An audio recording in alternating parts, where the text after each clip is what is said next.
हाँ जी, welcome to Harsh IAS. Ethics की यूनिट 6 की बातचीत हमने इससे पिछले सेशंस में खत्म कर दी थी। आज के सेशन से हम शुरुआत कर रहे हैं यूनिट 7 की और एथिक्स की यूनिट 7 टाइटल्ड है प्रोबिटी इन गवर्नेंस। तो सबसे पहले तो हम समझेंगे कि प्रोबिटी इन गवर्नेंस का मतलब क्या होता है।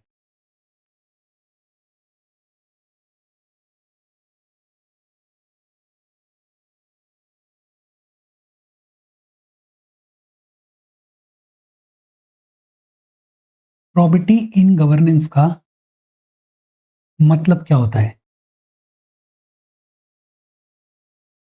What is probity in governance? Simple शब्दों में अगर कहें तो पब्लिक अफेयर्स के कंडक्ट में या फिर प्रोफेशनल लाइफ में जब कोई ऑफिशियल एथिकल प्रिंसिपल्स के साथ में एडर करता है, इंटीग्रिटी के साथ में एडर करता है, तो उसी को क्या बोला जाता है? उसी को प्रोबिटी इन गवर्नेंस बोला जाता है। इसी बात को अगर दूसरे तरीके से कहें तो probity in governance is basically highest level of professional integrity. Professional integrity के हाईएस्ट लेवल को ही क्या बोला जाता है? प्रोबिटी इन गवर्नेंस बोला जाता है। देखो, एक तो आप अपनी पर्सनल लाइफ में, आप अपनी निजी जिंदगी में इंटीग्रिटी वाले इंसान हो सकते हो, लेकिन जब आप किसी अथॉरिटी वाली पोजीशन में होते हो तो वहां पे जो आपका कंडक्ट है, जो आपके डिसीजंस हैं, they should be guided by transparency, accountability, honesty, fairness, integrity. और जब ऐसा होता है तो इसी को क्या बोला जाता है? इसी को प्रोबिटी इन गवर्नेंस बोला जाता है। बेहद सिंपल, प्रोबिटी इन गवर्नेंस का मतलब क्या होता है? सिंपल तौर पे अगर कहें तो probity in governance is basically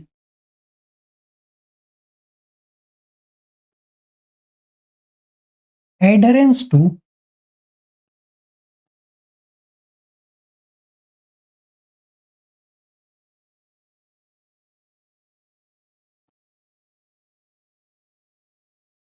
ethical principles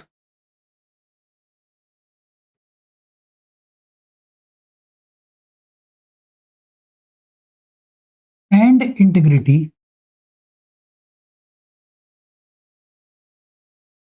in the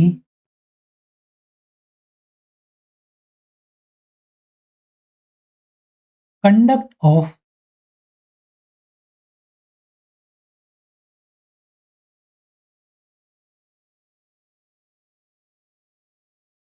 public affairs. बेहद सिंपल। इसी बात को दूसरे तरीके से अगर कहें तो probity in governance is basically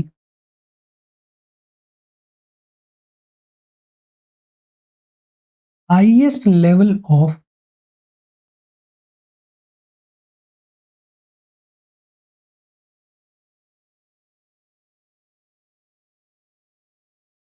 professional integrity. Professional integrity के हाईएस्ट लेवल को ही क्या बोला जाता है? प्रोबिटी इन गवर्नेंस बोला जाता है। अच्छा, प्रोबिटी इन गवर्नेंस का मतलब क्या होता है वो तो होपफुली आपको समझ में आया होगा। अब सवाल आता है, ये जो प्रोबिटी इन गवर्नेंस देखने को मिलती है, इसके पीछे फिलोसफिकल बेसिस क्या देखने को मिलते हैं?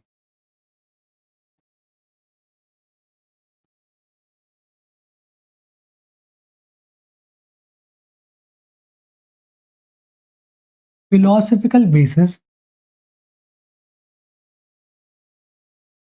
For probity in governance. अच्छा, जब बात होती है फिलोसफिकल बेसिस के बारे में तो हम इसको दो में डिवाइड करके देख सकते हैं। कौन कौन से दो में डिवाइड करके देख सकते हैं? एक हम बात कर सकते हैं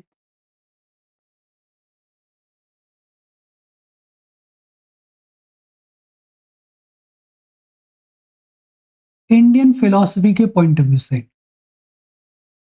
और इंडियन फिलोसफी के पॉइंट ऑफ व्यू से जब हम बात करते हैं तो इंडियन फिलोसफी में प्रोबिटी इन गवर्नेंस के बहुत ज़्यादा डायरेक्ट रेफरेंसेस देखने को नहीं मिलते हैं। कुछ देखने को मिलते हैं, जैसे जब हम बात करते हैं रामायण के बारे में, तो रामायण के अंदर जो बात की जाती है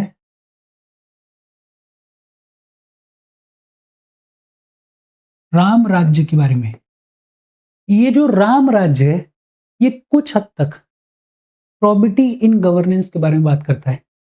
दूसरा, जब हम बात करते हैं गीता के बारे में, तो गीता के अंदर भी कुछ इनडायरेक्ट रेफरेंसेस देखने को मिलते हैं प्रॉपर्टी इन गवर्नेंस के। हालांकि डायरेक्ट रेफरेंसेस देखने को नहीं मिलते हैं। जो डायरेक्ट रेफरेंस देखने को मिलता है वो देखने को मिलता है कौटिल्य के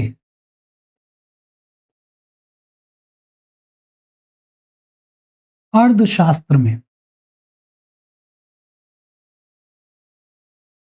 कौटिल्य के अर्थशास्त्र में डायरेक्ट रेफरेंसेस देखने को मिलते हैं प्रॉपर्टी इन गवर्नेंस के।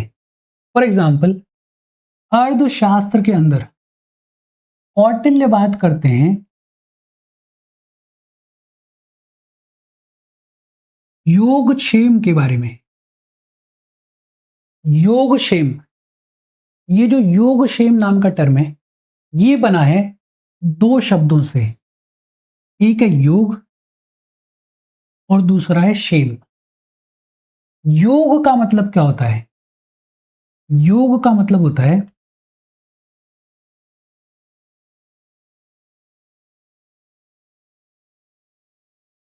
Acquisition of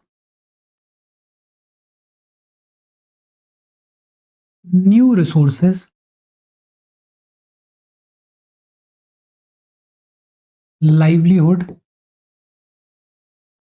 and security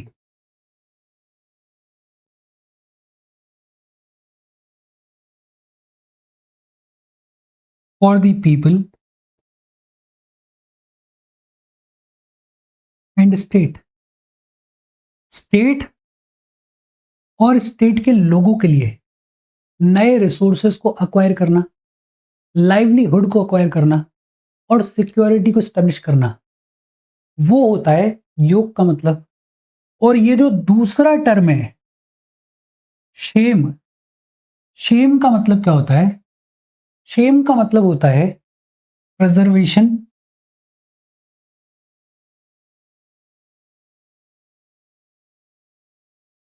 preservation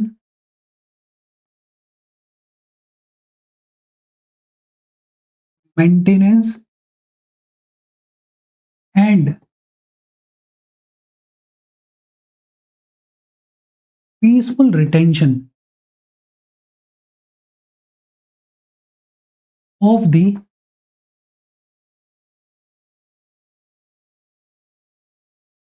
acquired wealth।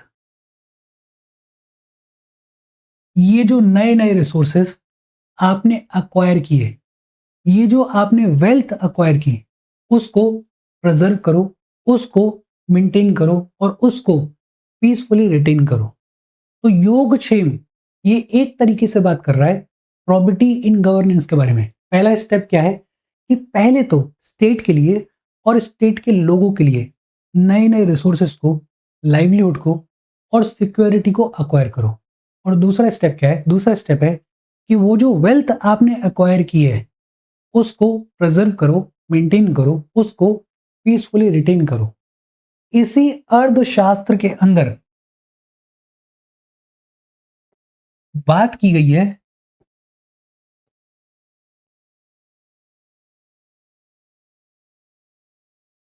सप्तांग सिद्धांत के बारे में। ये जो सप्तांग सिद्धांत है, इसके बारे में हमने मेडिवल हिस्ट्री के अंदर भी पढ़ा है, आर्ट एंड कल्चर के अंदर भी पढ़ा है। सप्तांग सिद्धांत, सप्तांग, सप्तांग का मतलब 7 अंग। बेसिकली ये जो सप्तांग सिद्धांत है, इसके अंदर बात की जाती है about the 7 organs of the state.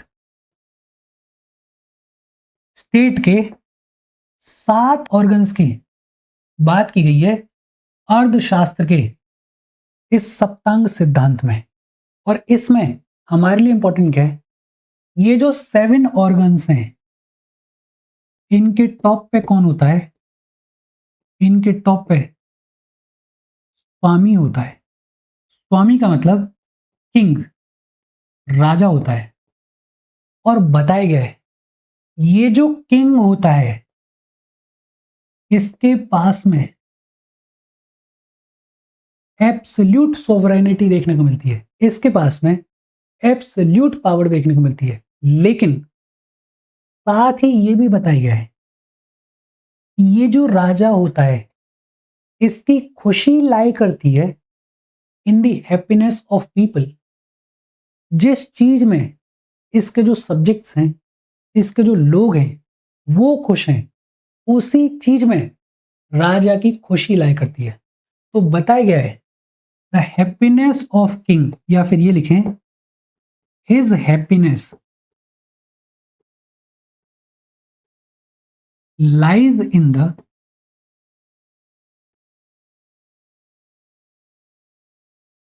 Happiness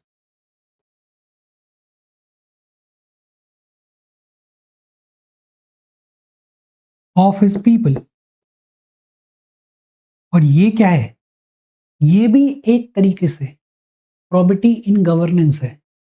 बताया जा रहा है ना कि राजा के पास में एब्सोल्यूट सोवरेनिटी है, राजा के पास में एब्सोल्यूट पावर है, राजा के पास में अथॉरिटी है।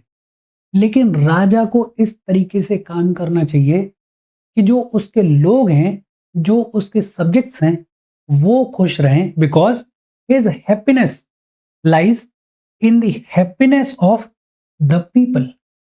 तो कौटिल्य के अंदर, कौटिल्य के अर्थशास्त्र के अंदर डायरेक्ट रेफरेंस देखने को मिलता है प्रॉपर्टी इन गवर्नेंस का। फिर कौटिल्य के अर्थशास्त्र के अलावा हम बात कर सकते हैं गांधी जी के बारे में। और गांधी जी ने प्रॉपर्टी को लेके कई सारे स्टेटमेंट्स दिए हैं। जो एक फेमस स्टेटमेंट है वो क्या है, गांधी जी ने 7 सोशल इविल्स के बारे में बात की थी, या फिर 7 सोशल सिंस के बारे में बात की थी, जिनमें से एक सोशल सिन था पॉलिटिक्स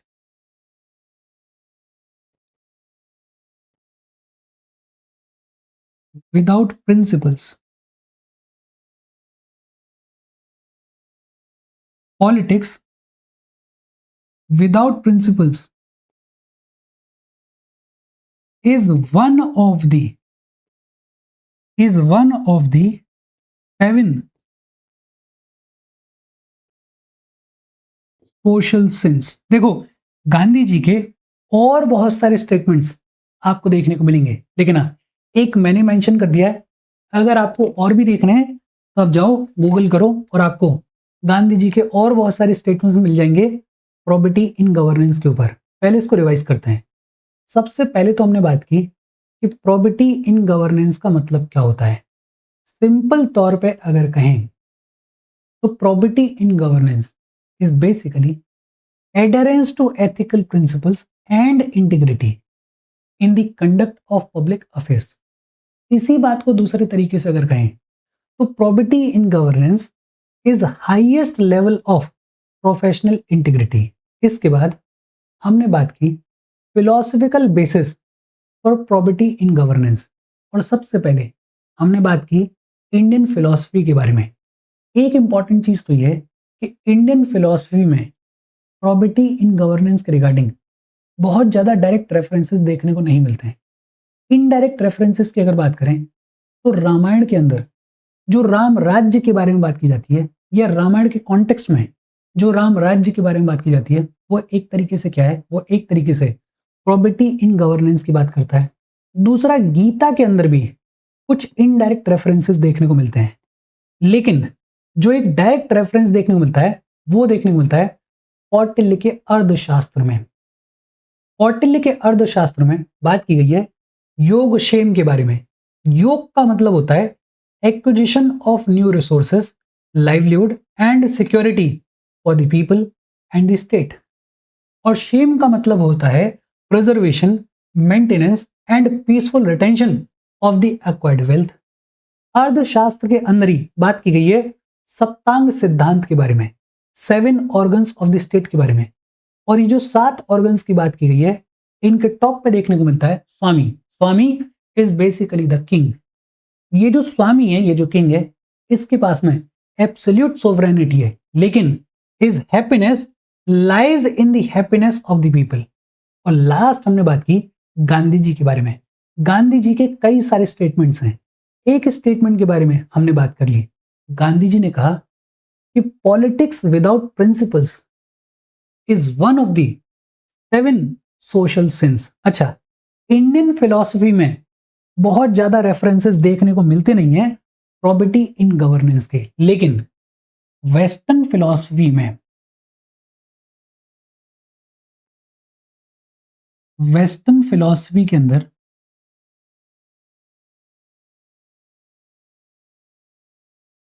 कई सारे रेफरेंसेस देखने को मिलते हैं ऑफ प्रॉपर्टी इन गवर्नेंस के। देखो, सबसे पहले बात की जाती है इसमें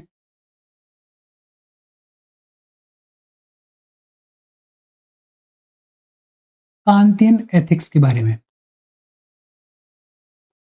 कांत के बारे में आगे चलते हुए इन डिटेल हम पढ़ेंगे, बातचीत करेंगे, लेकिन प्रॉपर्टी इन गवर्नेंस के कॉन्टेक्स्ट में 2-3 चीजें याद रख लेते हैं। एक तो हमें यह पता होना चाहिए कि कांत जो है वो बिलोंग करते थे डियोंटोलॉजी को। कांत जो है वो बिलोंग करते थे डियोंटोलॉजी को।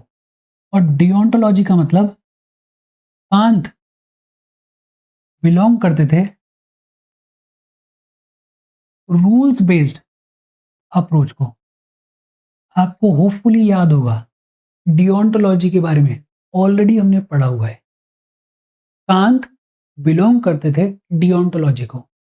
सिंपल तौर पे अगर बात करें तो कांत बिलोंग करते थे उस स्कूल को जो कि ये कहता था कि रूल्स को फॉलो किया जाना चाहिए हर हालत में, चाहे जो हो जाए, रूल्स को फॉलो किया जाना चाहिए।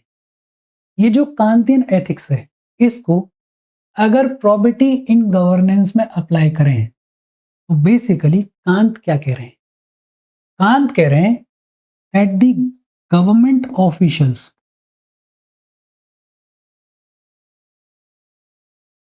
Government officials has the moral duty,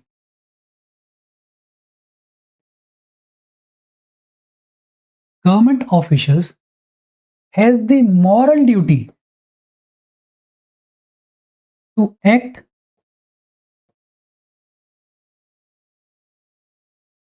in the best interest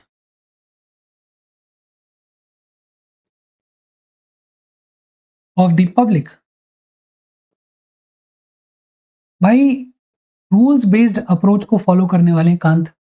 तो कांत सिंपली क्या कह रहे हैं कि ये जो गवर्नमेंट ऑफिशियल्स हैं, इनकी मॉरल ड्यूटी है, इनकी मॉरल जिम्मेदारी है कि ये पब्लिक के बेस्ट इंटरेस्ट में काम करें, एक्ट करें। तो एक तो कांतियन एथिक्स में रेफरेंस देखने को मिलता है प्रॉपर्टी इन गवर्नेंस का। फिर कांतियन एथिक्स के अलावा दूसरे नंबर पे बात की जाती है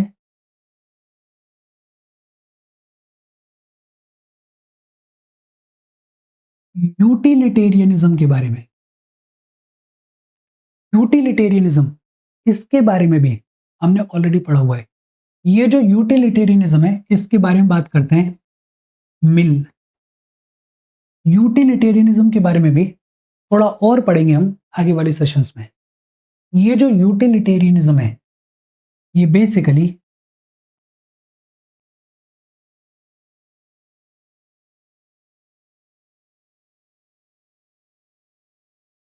कॉन्सिक्वेंशलिस्ट एथिकल थ्योरी है। अगर सिंपल तौर पे कहें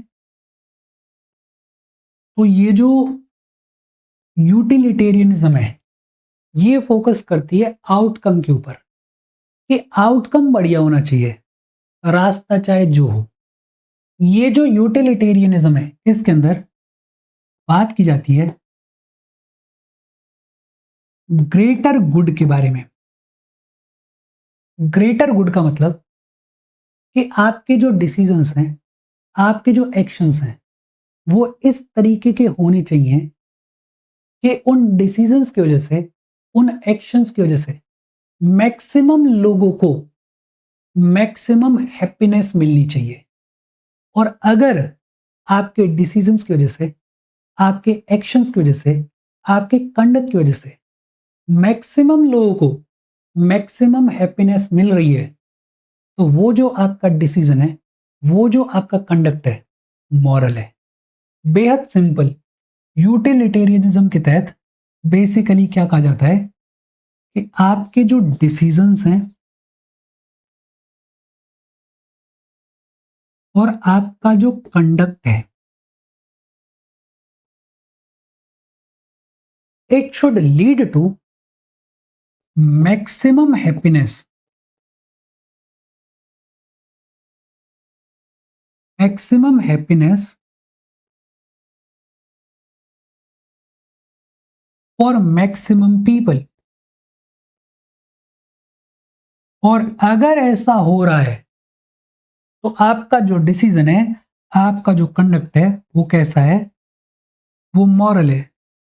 तो बेसिकली ये जो यूटिलिटेरियनिज्म वाले लोग हैं, इनका सिंपल सा कहना है कि जो गवर्नमेंट ऑफिशियल्स हैं, उनको ध्यान रखना चाहिए कि उनके जो डिसीजंस हैं, उनका जो कंडक्ट है, वो इस तरीके का होना चाहिए कि ज्यादा से ज्यादा लोगों को ज्यादा से ज्यादा हैप्पीनेस मिलनी चाहिए। फिर तीसरा बात की जाती है वर्च्यू एथिक्स के बारे में। वर्च्यू एथिक्स के बारे में भी इन डिटेल आगे चलते हुए हम पढ़ेंगे, बातचीत करेंगे। लेकिन वर्च्यू एथिक्स का बेसिक एसेंस क्या है? बेसिक एसेंस है कि हमें वर्चुअस कैरेक्टर ट्रेट्स को डेवलप करना चाहिए, आमतौर पे भी, और जो ऑफिशियल्स हैं उनके अंदर भी हमें वर्चुअस कैरेक्टर ट्रेट्स को डेवलप करना चाहिए। वर्चुअस कैरेक्टर ट्रेट्स जैसे हमें बात करनी चाहिए ऑनेस्टी के बारे में, हमें बात करनी चाहिए कंपैशन के बारे में, हमें बात करनी चाहिए काइंडनेस के बारे में। और अगर ये वर्चुअस कैरेक्टर ट्रेट्स किसी ऑफिशियल में, किसी इंसान में डेवलप हो जाएंगे, तो वो जो इंसान है, वो जो ऑफिशियल है, वो प्रॉबिटी इन गवर्नेंस के रास्ते पे चलने की शुरुआत कर देगा। सिंपल है। जब आपके अंदर कंपैशन है, जब आपके अंदर ऑनेस्टी है, जब आपके अंदर काइंडनेस है, तो ऑटोमेटिकली इंटीग्रिटी के डेवलप होने की शुरुआत हो जाएगी। तो ये जो वर्चू एथिक्स है, ये बहुत सिंपली क्या कहती है, that we need to develop, या फिर developing virtuous, developing virtuous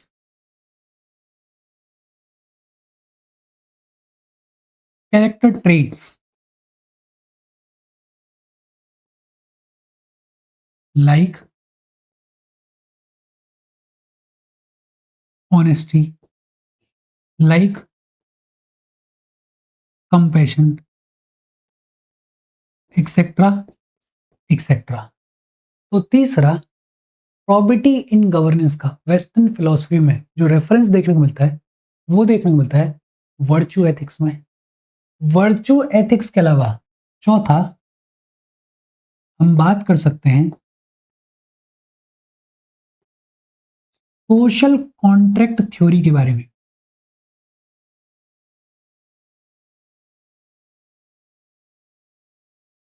social contract theory.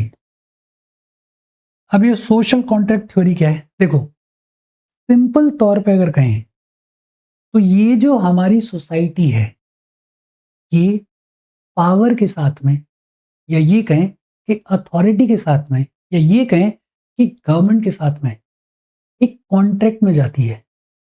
और वो कॉन्ट्रैक्ट किस तरीके का होता है? गवर्नमेंट की जिम्मेदारी होती है कि जो लोग हैं, जो सिटीजन्स हैं, उनके राइट्स को प्रोटेक्ट किया जाए, उनकी डिग्निटी को प्रोटेक्ट किया जाए, और बदले में जो लोग होते हैं वो अपने कुछ फ्रीडम्स को गिव अप कर देते हैं।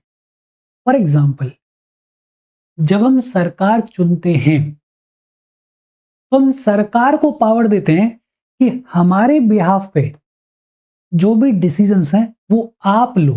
मतलब हमने अपना सर्टेन फ्रीडम जो है वो सरकार को दे दिया, और बदले में सरकार क्या दे रही है हमें? बदले में सरकार हमें हमारे राइट्स दे रही है, हमारे राइट्स को प्रोटेक्ट कर रही है, हमारी डिग्निटी को प्रोटेक्ट कर रही है। और इसी को क्या बुलाया जाता है? इसी को सोशल कॉन्ट्रैक्ट थ्योरी बुलाया जाता है। तो सोशल कॉन्ट्रैक्ट थ्योरी में हम क्या लिख सकते हैं? सोशल कॉन्ट्रैक्ट थ्योरी में the society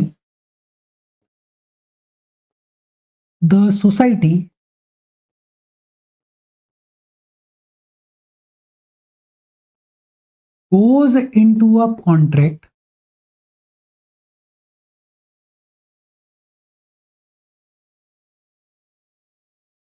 with the power कह लो या फिर आप गवर्नमेंट भी कह सकते हो, goes into a contract with the government. और इस कॉन्ट्रैक्ट में होता क्या है? इस कॉन्ट्रैक्ट में गवर्नमेंट जो है वो प्रोटेक्ट करती है लोगों के राइट्स को, सिटीजन्स के राइट्स को, और सिटीजन्स की डिग्निटी को। और बदले में in return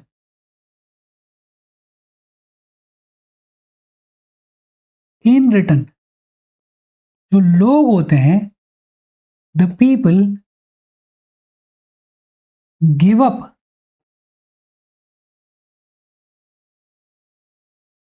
there certain freedom, give up their certain freedom. ये भी क्या है? ये भी प्रॉपर्टी इन गवर्नेंस का एग्जाम्पल है कि लोग आप पे भरोसा कर रहे हैं और आपको जिम्मेदारी दे रहे हैं कि भाई आप हमारे राइट्स को प्रोटेक्ट करो, आप हमारी डिग्निटी को प्रोटेक्ट करो, आप हमारे बिहाफ पे ईमानदारी के साथ में काम करो। बदले में हम अपने कुछ फ्रीडम्स को गिव अप कर रहे हैं।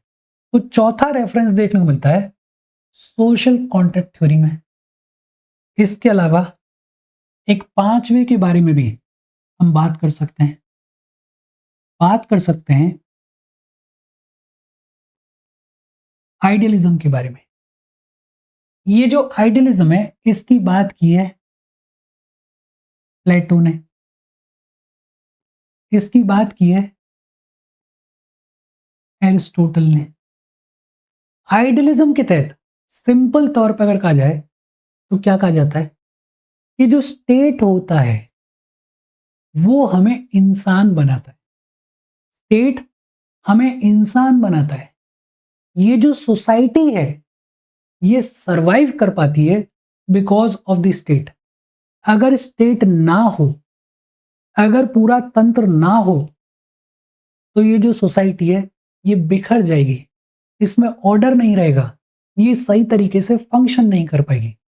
तो स्टेट हमें इंसान बनाती है, ये जो सोसाइटी है ये सरवाइव कर पाती है बिकॉज ऑफ स्टेट। मतलब स्टेट के ऊपर हमारा इंसान होना डिपेंड करता है, स्टेट के ऊपर सोसाइटी का सरवाइव करना डिपेंड करता है। तो बेहद जरूरी है कि ये जो स्टेट है ये मॉरल हो, ये एथिकल हो। बिकॉज अगर स्टेट इमोरल हो गया तो जो सोसाइटी है वो भी इमोरल हो जाएगी, वो भी पूरे तरीके से बिखर जाएगी। तो आइडियलिज्म के तहत सिंपल तौर पे हम क्या कह सकते हैं? आइडियलिज्म वाले लोग कहते हैं that the state the state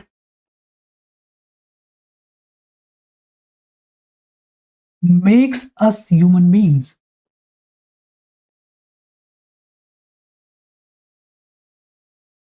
the state makes us human beings. Idealism वाले लोग कहते हैं that the society survives because of the state. The society survives because of the state. So या फिर ये कहें hence the state hence the state has to be moral and ethical. अगर ऐसा नहीं होगा, अगर स्टेट इमोरल हो जाएगा तो जो सोसाइटी है वो बिखर जाएगी। इजी और सिंपल सी बात है। देखो वेस्टर्न फिलॉसफी में और बहुत सारे रेफरेंसेस देखने को मिलते हैं in regards to property in governance. जैसे हम बात कर सकते हैं लिबरलिज्म के बारे में, हम बात कर सकते हैं सोशलिज्म के बारे में, वहां भी प्रॉपर्टी इन गवर्नेंस की बातचीत होती है। लेकिन इनफ है, अगर इतनी चीजें भी आपको याद रहेंगी, इतनी चीजों को भी अगर आप कोट कर पाओगे तो आप इनफ लिख पाओगे। अच्छा, हमें ये तो समझ में आ गया कि फिलोसफिकल बेसिस क्या है। अब सवाल आता है कि ये जो प्रॉपर्टी इन गवर्नेंस है जिसके बारे में इतना हम पढ़ रहे हैं, इसका ऑब्जेक्टिव क्या है? इसके ऑब्जेक्टिव्स क्या हैं? क्यों पढ़ रहे हैं हम प्रॉपर्टी इन गवर्नेंस के बारे में, या फिर ये कहें कि क्यों प्रॉपर्टी इन गवर्नेंस इंपॉर्टेंट है? देखो, अगर प्रॉपर्टी इन गवर्नेंस होगी तो ट्रांसपेरेंसी देखने को मिलेगी। जितनी भी बड़ी बड़ी चीजें उन सबको लिख दो। ट्रांसपेरेंसी देखने को मिलेगी, तो अकाउंटेबिलिटी देखने को मिलेगी।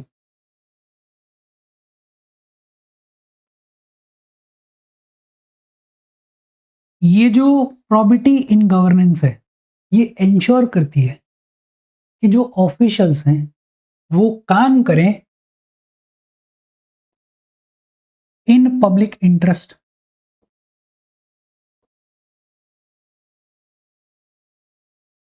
अगर प्रॉपर्टी इन गवर्नेंस होगी तो इम्पार्शियलिटी देखने को मिलेगी। अगर प्रॉपर्टी इन गवर्नेंस होगी तो फेयरनेस देखने को मिलेगी। अगर प्रॉपर्टी इन गवर्नेंस होगी तो बेहद इंपॉर्टेंट कॉन्फिडेंशियलिटी भी देखने को मिलेगी। जब आप गवर्नेंस का हिस्सा होते हो तो आपको यह भी समझना चाहिए कि कुछ इंफॉर्मेशन ऐसी होती है जो कि कॉन्फिडेंशियल होती है, उसको पब्लिकली शेयर नहीं किया जा सकता है।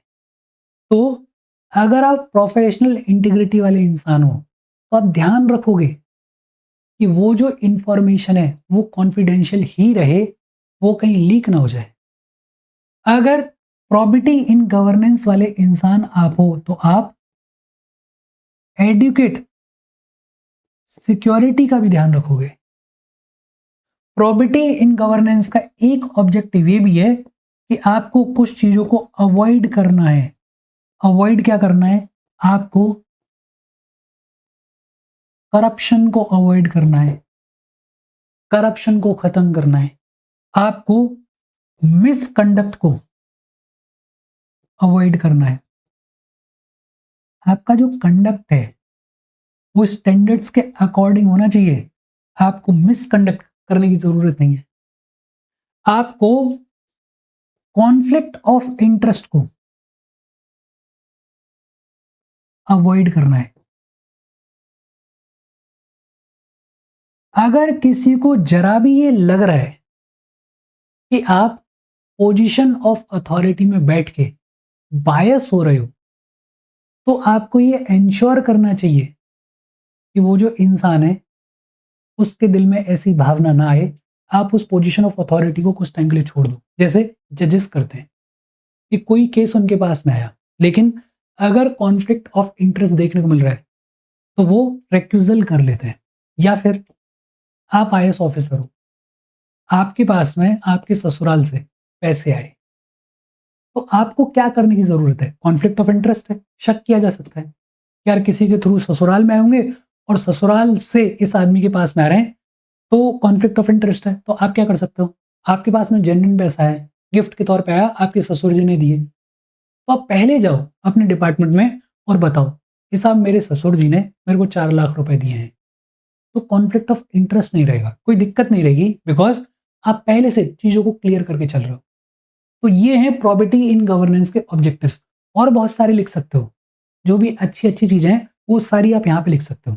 अच्छा, या तो इसको ऑब्जेक्टिव्स पढ़ लो, या फिर आप इसको ये भी पढ़ सकते हो कि प्रॉपर्टी इन गवर्नेंस को इंश्योर करने के लिए आपको क्या क्या करना चाहिए। अगर आप ट्रांसपेरेंसी लेकर आओगे, अकाउंटेबिलिटी लेकर आओगे, अगर आप पब्लिक इंटरेस्ट में काम करोगे, अगर आप इम्पार्शियल होकर काम करोगे, अगर आप फेयरनेस लेकर आओगे, अगर आप नेसेसरी इंफॉर्मेशन को कॉन्फिडेंशियल रखोगे, अगर आप करप्शन को अवॉइड करोगे, मिसकंडक्ट को अवॉइड करोगे, कॉन्फ्लिक्ट ऑफ इंटरेस्ट को अवॉइड करोगे, तो ऑटोमेटिकली प्रॉपर्टी इन गवर्नेंस देखने को मिलेगी। अच्छा, ये जो प्रॉपर्टी इन गवर्नेंस है, इसके सामने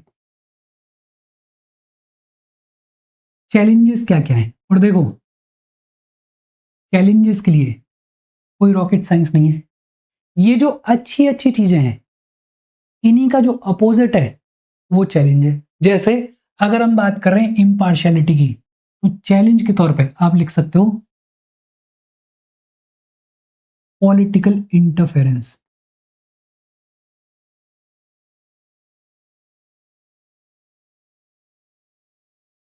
आप आईएएस ऑफिसर हो और आप इंटीग्रिटी के साथ में काम करना चाह रहे हो, लेकिन आपका जो पॉलिटिकल एग्जीक्यूटिव है वो आपके ऊपर में दबाव बना रहा है। और अगर ऐसा होगा तो प्रोबेबिलिटी है कि आप वो जो प्रॉपर्टी का रास्ता है उसको छोड़ के इस प्रेशर में आ जाओ। तो पॉलिटिकल इंटरफेरेंस देखने को मिलता है। ट्रांसपेरेंसी, अकाउंटेबिलिटी, ये सब लिखा हुआ है। तो इसके लिए हम क्या लिख सकते हैं? इसके लिए हम लिख सकते हैं lack of accountability, lack of transparency. Accountability की कमी देखने को मिलती है, ट्रांसपेरेंसी की कमी देखने को मिलती है। अगर लिखा हुआ है कि अवॉइड करप्शन, तो चैलेंज क्या है? Corruption is the challenge. अगर लिखा हुआ है अवॉइड कॉन्फ्लिक्ट ऑफ इंटरेस्ट, तो चैलेंज क्या है? कि जो डिसीजंस लिए जाते हैं वो लिए जाते हैं वेस्टेड इंटरेस्ट में, वो लिए जाते हैं वेस्टेड इंटरेस्ट में। यही सारी चीजें हैं, यही सारी चीजें आप चैलेंज के तौर पे लिख सकते हो। और दो चार चीजें लिख सकते हो, लेकिन हाँ, मोटे मोटे तौर पे अगर बात करें तो इतनी चीजें आपको समझ में आनी चाहिए। अच्छा, हालांकि जो सेशन है वो तो हो गया है खत्म, लेकिन एक बार वेस्टर्न फिलॉसफी से फिर से रिवाइज कर लेते हैं। देखो, वेस्टर्न फिलॉसफी में प्रॉपर्टी इन गवर्नेंस के रेफरेंसेस कहाँ कहाँ पे देखने को मिलते हैं। सबसे पहले बात की हमने कांतियन एथिक्स के बारे में। कांत जो है वो डियोंटोलॉजी को बिलोंग करते थे। डियोंटोलॉजी का मतलब rules based approach. Kant simply क्या कहते थे कि जो भी गवर्नमेंट ऑफिशियल्स हैं उनकी मॉरल ड्यूटी है कि वो पब्लिक के बेस्ट इंटरेस्ट में एक्ट करें। दूसरा हमने बात की यूटिलिटेरियनिज्म के बारे में। जीएस मिल हैं, बेंथम है, ये सब बात करते हैं यूटिलिटेरियनिज्म के बारे में। यूटिलिटेरियनिज्म क्या है? It is basically consequentialist ethical theory. ये बेसिकली ग्रेटर गुड के बारे में बात करते हैं। आपका जो कंडक्ट है, आपके जो डिसीजंस हैं, वो ऐसे होने चाहिए कि ज़्यादा से ज़्यादा लोगों को ज़्यादा से ज़्यादा हैप्पीनेस मिले। और अगर ऐसा हो रहा है तो वो जो आपका डिसीजंस है, वो जो आपका कंडक्ट है, वो मॉरल है। तीसरा हमने बात की वर्चू एथिक्स के बारे में। सिंपल तौर पे याद रखना है कि वर्चू एथिक्स में कहा जाता है कि हमें वर्चुअस कैरेक्टर ट्रेट्स को डेवलप करने की जरूरत है। और अगर ऐसा हो जाएगा तो ऑटोमेटिकली इंटीग्रिटी डेवलप होने की शुरुआत हो जाएगी, प्रॉपर्टी इन गवर्नेंस देखने को मिलेगा। चौथा हमने बात की सोशल कॉन्ट्रैक्ट थ्योरी के बारे में। सोशल कॉन्ट्रैक्ट थ्योरी में क्या है? नाम से क्लियर है, जो सोसाइटी है वो पावर के साथ में, वो गवर्नमेंट के साथ में एक कॉन्ट्रैक्ट में जाती है, जहां पे होता क्या है, गवर्नमेंट जिम्मेदारी लेती है कि जो लोग हैं हम उनके राइट्स को प्रोटेक्ट करेंगे, उनकी डिग्निटी को प्रोटेक्ट करेंगे, और बदले में जो लोग हैं वो अपने कुछ फ्रीडम को गिव अप कर देते हैं। पांचवा हमने बात की आइडियलिज्म के बारे में। आइडियलिज्म क्या कहता है कि ये जो स्टेट है वही हमें इंसान बनाती है, ये जो सोसाइटी है ये सर्वाइव कर पाती है बिकॉज ऑफ स्टेट। तो स्टेट को मॉरल होने की जरूरत है, एथिकल होने की जरूरत है। अगर स्टेट इमोरल हो जाएगा तो ये जो सोसाइटी है ये ढह जाएगी, इसका जो स्ट्रक्चर है वो खत्म हो जाएगा। इसके बाद हमने पढ़ा ऑब्जेक्टिव्स के बारे में और चैलेंजेस के बारे में। ऑब्जेक्टिव्स में जितनी अच्छी अच्छी बातें सारी लिख दो।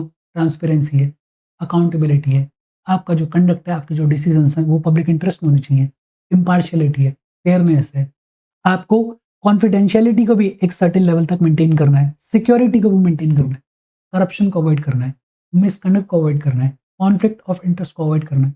और इन्हीं का उल्टा अगर लिख दोगे तो क्या आ जाएंगे, चैलेंजेस आ जाएंगे, जैसे पॉलिटिकल इंटरफेरेंस देखने को मिलता है, लैक ऑफ अकाउंटेबिलिटी देखने को मिलती है, लैक ऑफ ट्रांसपेरेंसी देखने को मिलती है, वेस्टेड इंटरेस्ट में डिसीजंस लिए जाते हैं, इसके अलावा करप्शन देखने को मिलता है, मिसकंडक्ट देखने को मिलता है। ये क्या है?